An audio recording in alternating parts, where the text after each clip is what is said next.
there's something else for you to be aware of as it relates to what happened. So instead of looking at it as like this massive setback, that it's really another opportunity for you to, build the resilience. And, I always say that it's not that the triggers go away, it's your ability to move through them more quickly is what you're teaching yourself to do.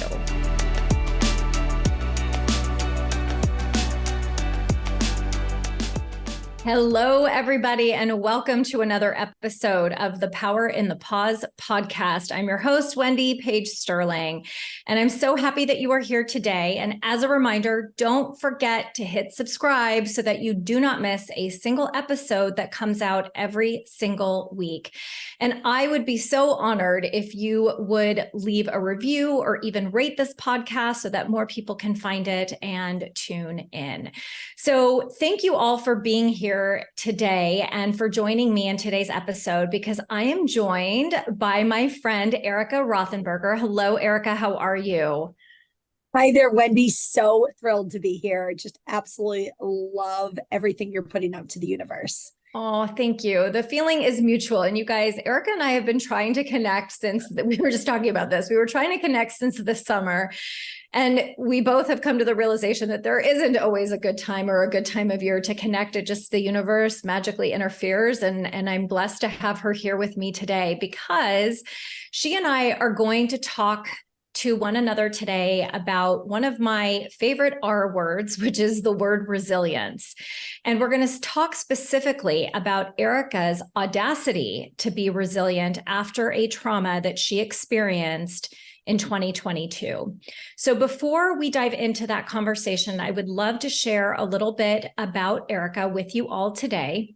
So Erika manages a full-time career as Director of Performance Systems for a large national utility contractor. And so she's the one who kicks off her heels and puts on those steel-toed boots and a hard hat in a very male-dominated industry, and she does so incredibly well.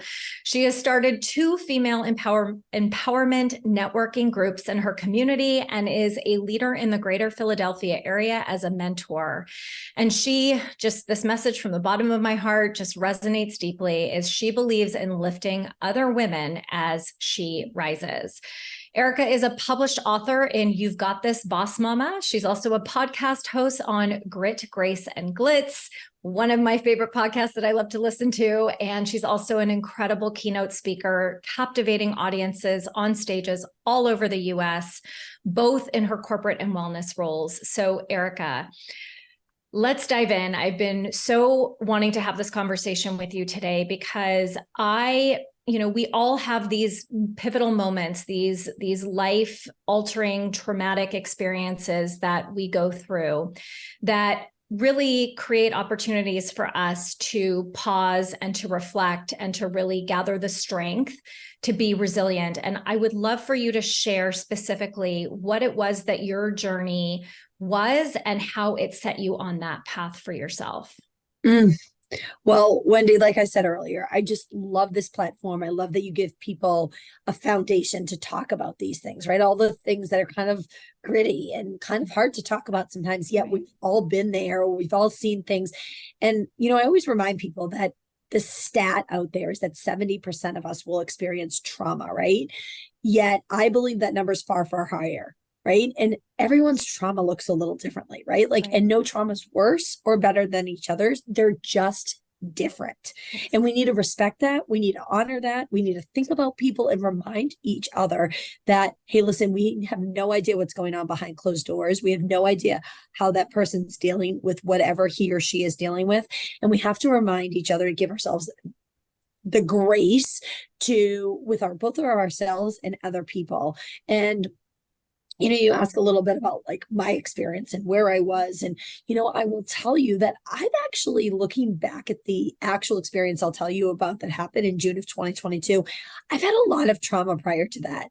And it's really funny how your body works. Is sometimes you repress it, sometimes you push it down, sometimes you move it onto another shelf and you forget about it, and it comes creeping up. So what I want to remind everyone is no matter what you're dealing with, is deal with it, right? Lean into it. It's no matter how hard it may feel feel or what that pain may feel like. And again, my story isn't to say, oh, mine, ooh, this happened to Erika. This is just literally just one example of the many traumas that many people deal with. And that could be a really tough divorce. That could be a child with autism. That could be, that you lost your best friend in a drowning accident, whatever that may be, right? They're defined so differently. It could be the loss of a pet, right? Right. And I want to make sure that we're normalizing that, because my trauma may sound extreme, and why it really lasted a very short amount of time in the grandiose part of my 4 decades here on earth. Right. And it was back in June of 2022. I was just going to work the same way that I always do. My husband was in Kansas City. My 2 kids were home from school with a babysitter. I pulled into the parking lot in a very suburban area in Pennsylvania, got into the parking lot the same way that I always did, had come from a networking meeting, gathered my things, gathered my belongings, opened my car door, and turned around to grab my things to depart from my car. And as I did that, there was someone standing there. I quickly asked the person, "Can I help you?" And there was absolutely no words muttered back, but there was a giant blow to my face, a massive punch, a pull of my hair, throwing me to the asphalt pavement, beating the living shit out of me, just punching me, so hard. I kicked, I tried to bite, I tried to scream, I tried to do everything I could just to grasp for help. And at that point, my perpetrator actually came up from underneath me and put the large crease of their elbow underneath my throat. And at that moment, I really thought it was my last breath, my last moment here on earth. And all I could think about was, I hope my kids will be okay, and proceeded to strangle me. And at that point, it completely passed out. Blood and all the things. No one saw it. There was no cameras. There was no one there. And unbeknownst to me, 4 women had been insulted the night before. 1 woman had been raped right before this, and I was his 6th victim. And fortunately, I did pass out, but fortunately, I was able to get up on my feet and run for help. I had no idea if he would chase me, if he had a gun, if he would come after me, what would actually happen. And I just ran with all of my might. And lo and behold, he actually fled by foot. It looks like he was trying to take my car. He fled by foot. And fortunately, I was able to get help. And long story short, it's continued to unfold over the last 16 months now. He's in a correctional facility. I, am trying to serve justice with this. I'm working on my own, traumatic events mentally, right? Like the physical part. Yeah, I was in the hospital and there were all of those components of it. Fortunately, I'm okay physically. Mentally, it will always be something that I'll deal with. I'll always have a little bit of something with me, but it's really learning to cut the edge of resilience with that. And that was really part of the trauma and part of what really happened.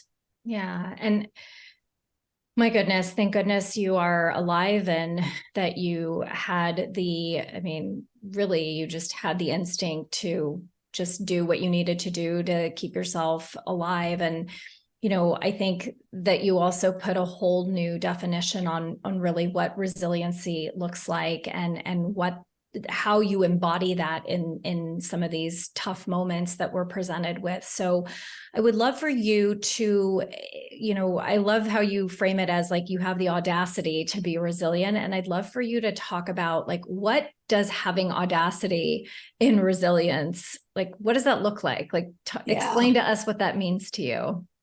Well, you know what? I love this question, Wendy. And so I went on to go do a TEDx on it, and talk on it, because I really felt like this conversation just needed to be having. What I recognized is it's not, yes, this was the audacity of my resilience, but so many other people who have been through trials and tribulations and trauma and everything, right? So I'm talking to every listener right now. I'm not talking to myself. I'm talking to Wendy. I'm talking to all the other hundreds of thousands of people that are listening to this podcast right now, saying, I know you've been through something. I know you've overcome it, but it's deciding on having the audacity, having the ability, having the mindset, and being like, I am going to use this to lean into the pain. It's going to happen at some point or another. You're going to have something traumatic happen in your life.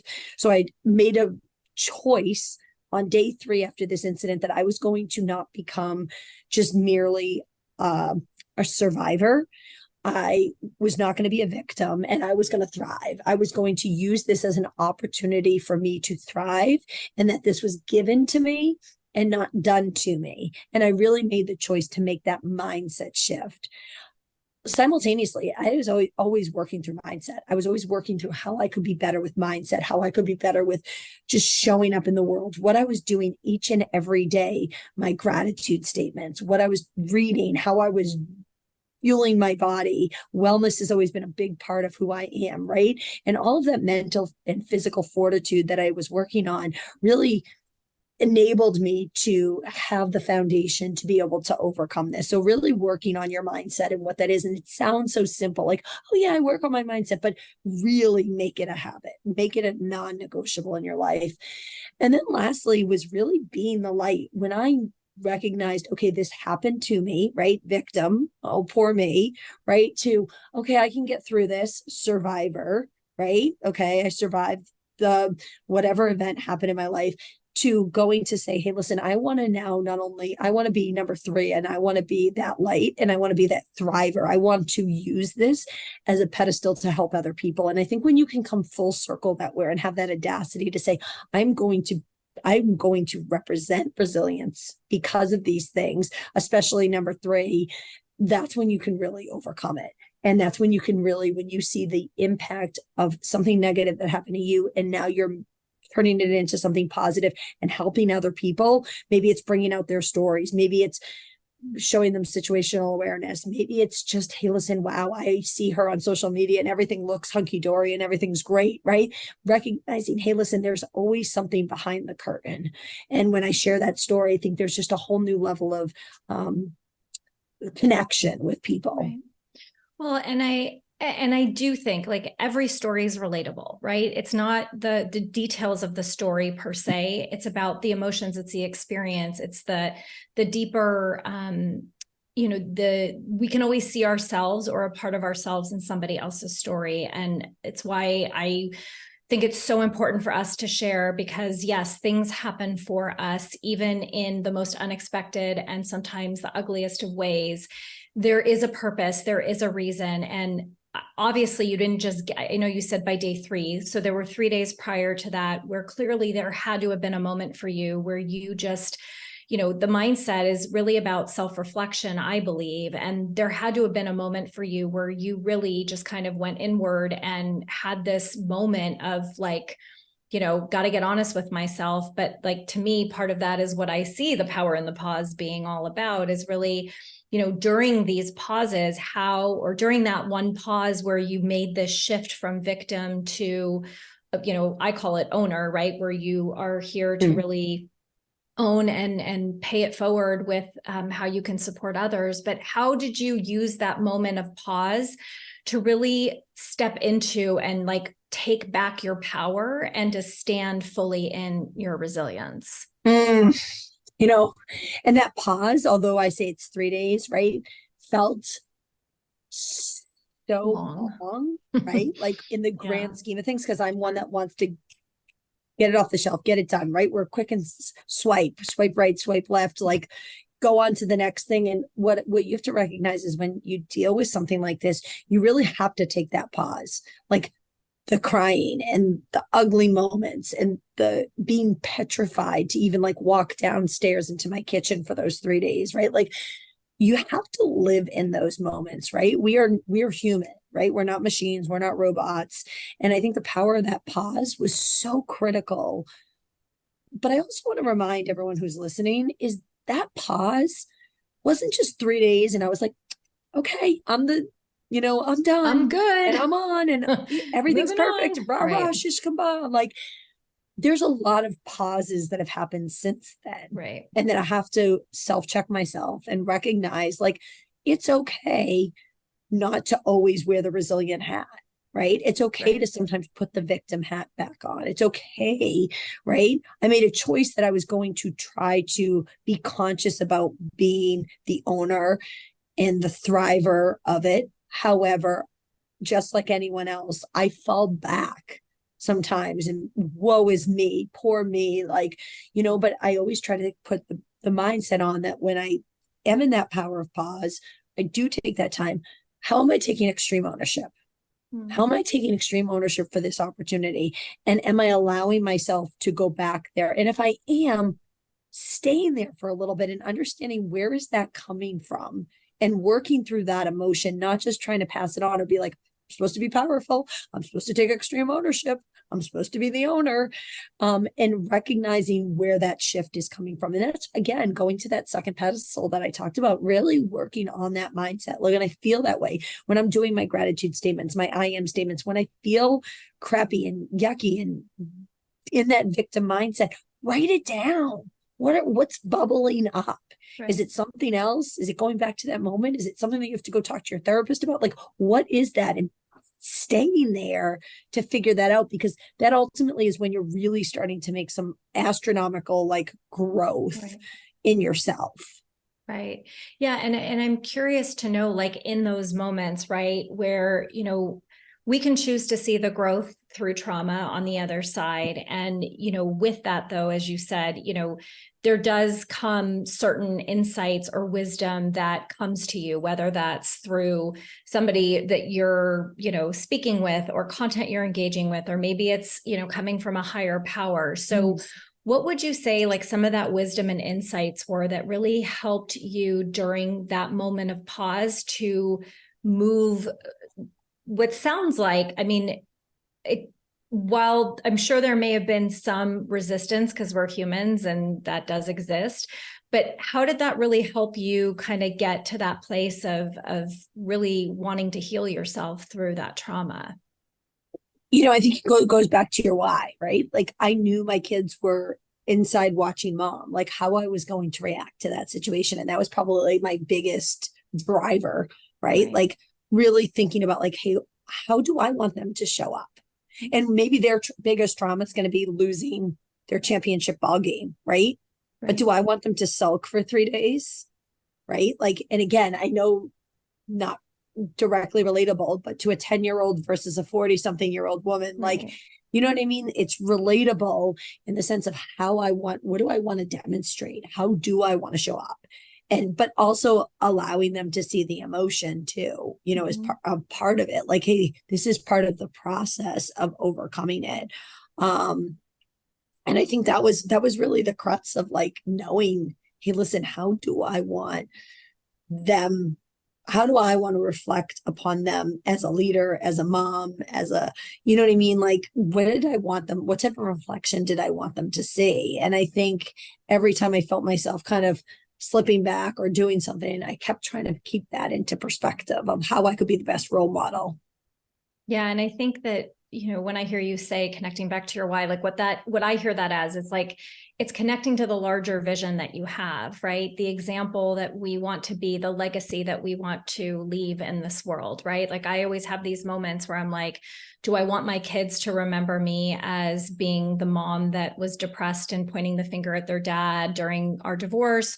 Or do I want them to look at me and go, man, mom went through some really hard stuff and look at her now. She's, an entrepreneur. She's in a new relationship with someone that she loves, and dad's happier. And, and I think that one of the things that's missing in really people being able to rise above that victim mentality, or even just in that mindset, is connecting back to your why, connecting back to that bigger vision. So what would you say to some of our listeners who may be or are experiencing like their own challenges, their own inability to connect with that vision? Like, what would you say to them in this moment in time of how they could even connect with or create what that why is?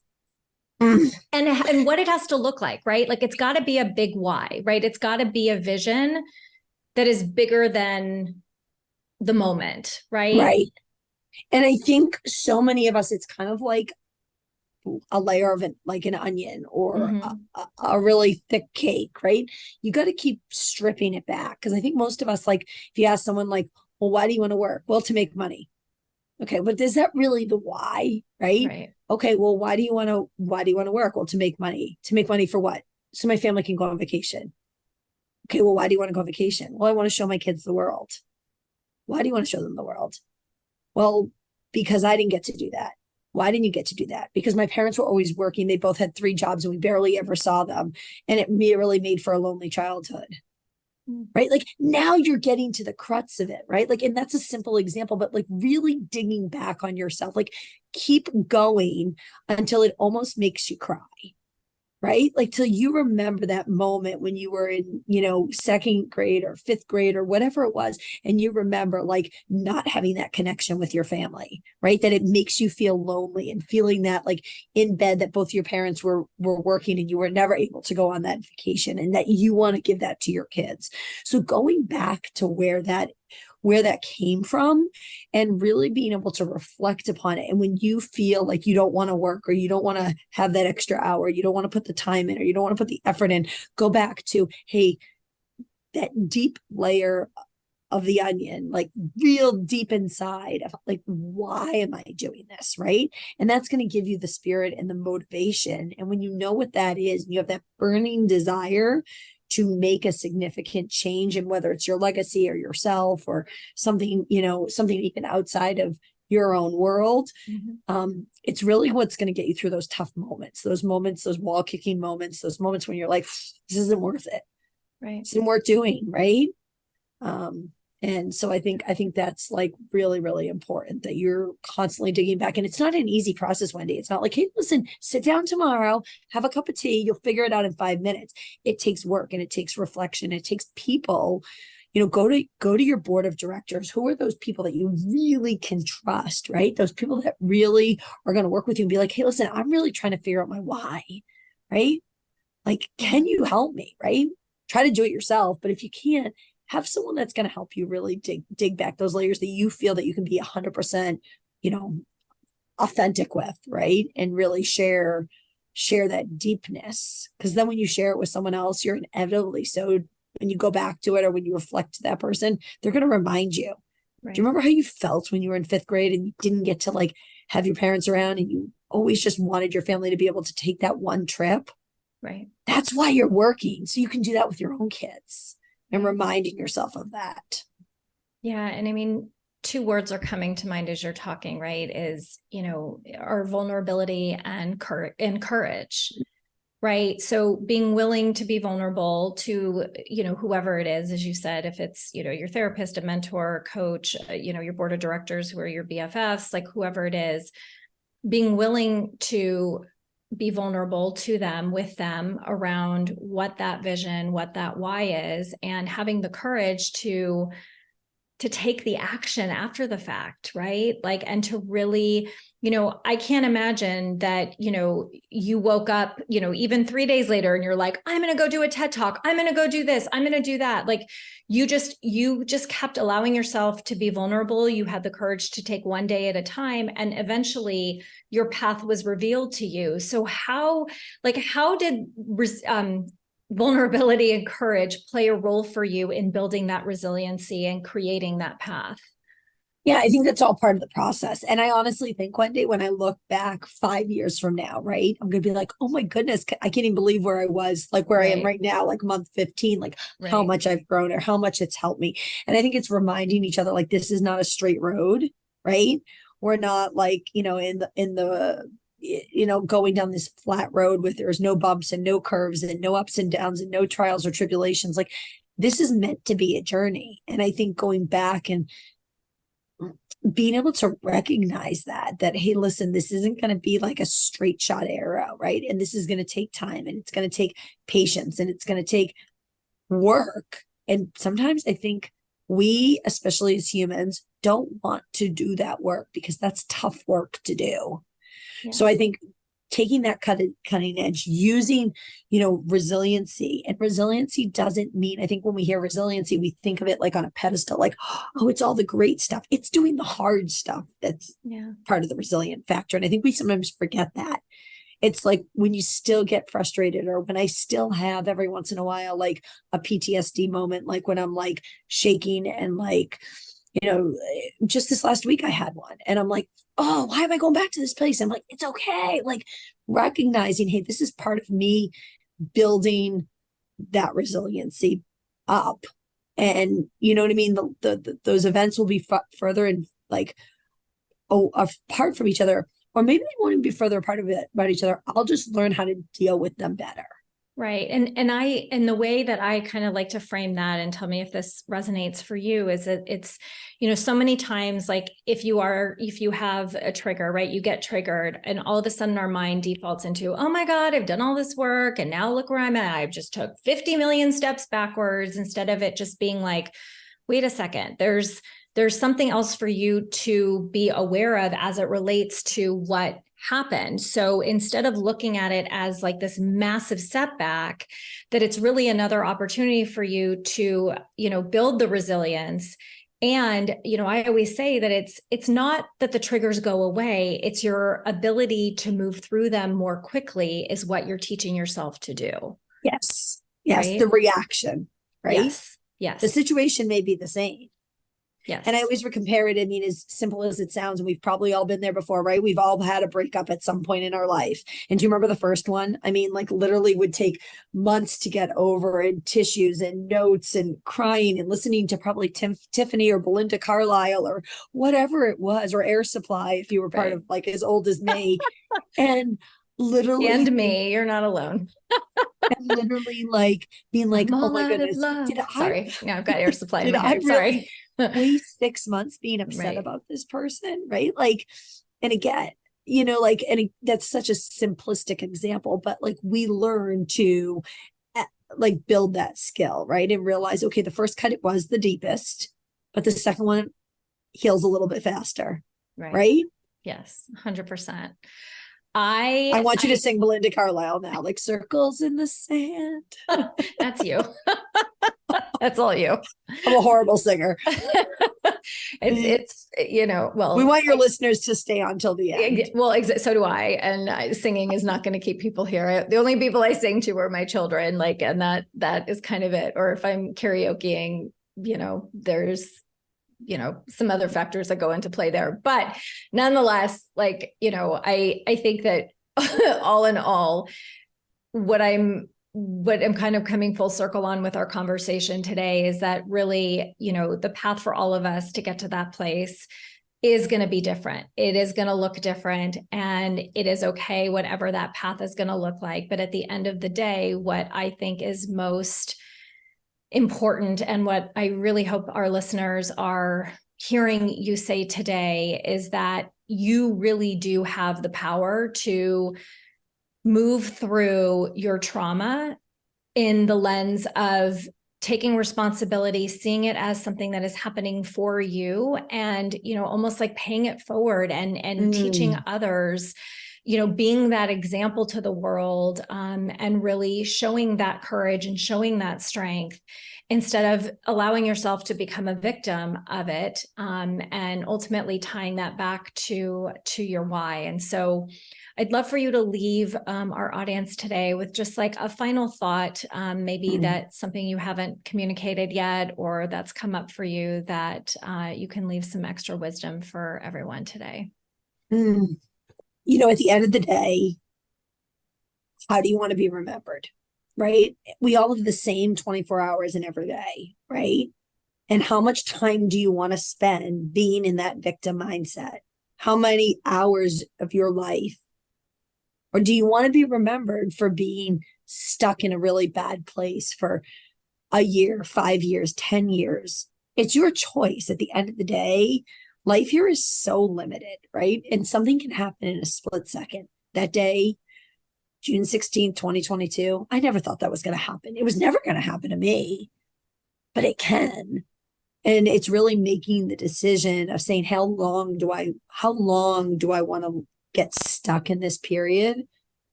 And how much do I want this to impact the rest of my life in both a positive or a negative way? And how much wasted energy, because a lot of it's wasted, right? When we get into a victim mindset, do I want to stay stuck there? So just ask yourself, if you're stuck there right now, if you're listening to this right now, maybe you've been stuck as a victim for the last 5 years because of something that happened to you. It's okay. Just like Wendy said, everyone deals with it differently, different time frame. I'm not telling you have to decide on day 3 that you're going to go and do a 10X and like all this sort of stuff, because I didn't do that either. Like I said, it's a journey. But what I want to remind you is, ask yourself, do I want to stay in this place? And when my legacy looks back at my life, what do I want to leave them with? Do I want to leave them with remembering that they were resilient, or do I want to have them remember that I stayed stuck? It's ultimately your choice. The power in choice. We all have it. So, oh, Erika, thank you so much for being here today and for sharing your story and for honestly, like doing the work you do. I know you do a ton of motivational speaking, and you are just such a bright light in this world. And thank you for shining it, even through some of, the hardest of times. I'm so grateful for you being here today. And I want to make sure that everybody knows where they can find you so that they can follow you, and maybe they live in Pennsylvania and they can come see you speak. So what's the best way for people to find you? Okay, so I'm on Instagram, I'm on LinkedIn, I'm also on Facebook. It's Erika Rothenberger, Rothenberger, and I would love to connect with you any way, shape, form, whether it's about speaking or just about maybe your own personal story. I love connecting with people. It's one of my favorite things to do. Yeah, would love to foster relationships that way. Yeah. And you guys, she's got great content. One of the things I admire actually about you, Erika, is, following you in different places gets different messages from you in the different places, which I also really love. So there's value in following her across all of her social platforms, you guys. And I know that you also have a special gift to leave with our audience, of which the link will be in the show notes. But if you want to share about it. Yeah, so I work a lot on making better and more meaningful connections. And Wendy's a perfect example, right? Like just making the connection, meeting people who really raise your bar. And I really believe that's all part of being resilient, when you surround yourself with other people who are also really resilient. And it's all about meaningful connections. So it's a freebie on how you can make better, more long-lasting, meaningful connections in your life. I love that.